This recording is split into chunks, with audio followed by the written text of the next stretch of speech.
क्या तुम जानते हो कि कौन सा मनुष्य योनि को प्राप्त करने के बाद भी सीधे सूअर की योनि में चला जाता है, जबकि मनुष्य की योनि सबसे सर्वोत्तम योनि है, सबसे ऊंचाई की योनि है और मनुष्य योनि को पाना परम सौभाग्य की बात है। उस योनि को प्राप्त कर भी जो मनुष्य सीधे सूअर की योनि में चला जाता है, उससे बड़ा दुर्भाग्यवान व्यक्ति कोई नहीं हो सकता। इसका विज्ञान क्या है? इसका विज्ञान समझना जरा। विज्ञान यह है कि प्रकृति ने मनुष्य के साथ साथ सभी जीवों के लिए, सभी कीड़े मकोड़ों के लिए, सभी पेड़ों, पशुओं, पक्षियों के लिए भोजन की व्यवस्था की है।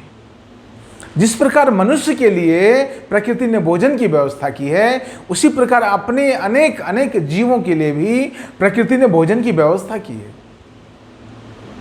मनुष्य के अलावा बाकी जीव ठीक है, भोजन करते हैं और अपना शारीरिक जो कार्य है वो करते हैं और चले जाते हैं, उनके लिए तो क्षम्य है, लेकिन मनुष्य के लिए क्षम्य नहीं है, क्योंकि प्रकृति मनुष्य के लिए अनेक प्रकार के अनाज, अनेक प्रकार के फल, मेवे, दूध, सब्जियां उपलब्ध करवाती है।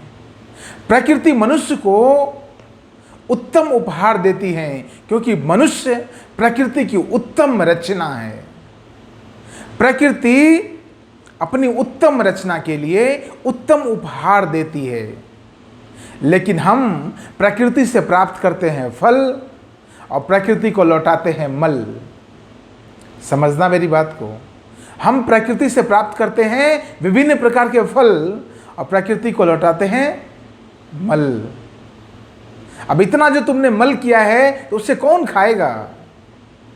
प्रकृति ने तुम्हें दिया उत्तम उपहार और तुमने पूरे धरती पर मल और मल और मल फैला दिया, उसे कौन खाएगा?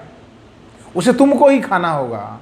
और इसलिए प्रकृति तुम्हें सूअर का जन्म देती है। शास्त्रोक्त वाक्य यह है, शास्त्र में कहावत है, ये शाम न विद्या न तपो न दानम न चापी शीलम न गुणो न धर्म ते मृत्यु लोके भुवि भारभूता मनुष्य रूपेण मृगाश्चरन्ति। जिनके पास न विद्या है, न बल, बुद्धि, ध्यान, ज्ञान, शील, गुण, वैसे लोग धरती पर मनुष्य के रूप में तो रहते हैं, लेकिन वो मृग के समान विचरण, यानी पशु की भांति जीते चले जाते हैं। पशु क्या करता है? पशु खाना खाता है और मल करता चला जाता है।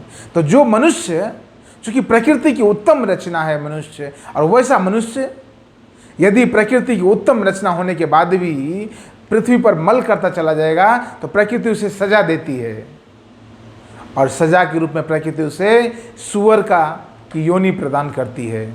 उसी मनुष्य को फिर आकर वही मल खाना होता है। यह विज्ञान है।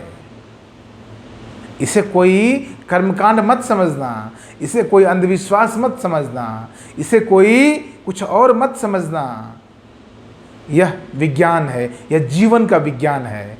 इसे गहराई से प्रयोग किया गया है, जाना गया है, तब जाकर ये तुम्हारे समक्ष प्रस्तुत हो रहा है।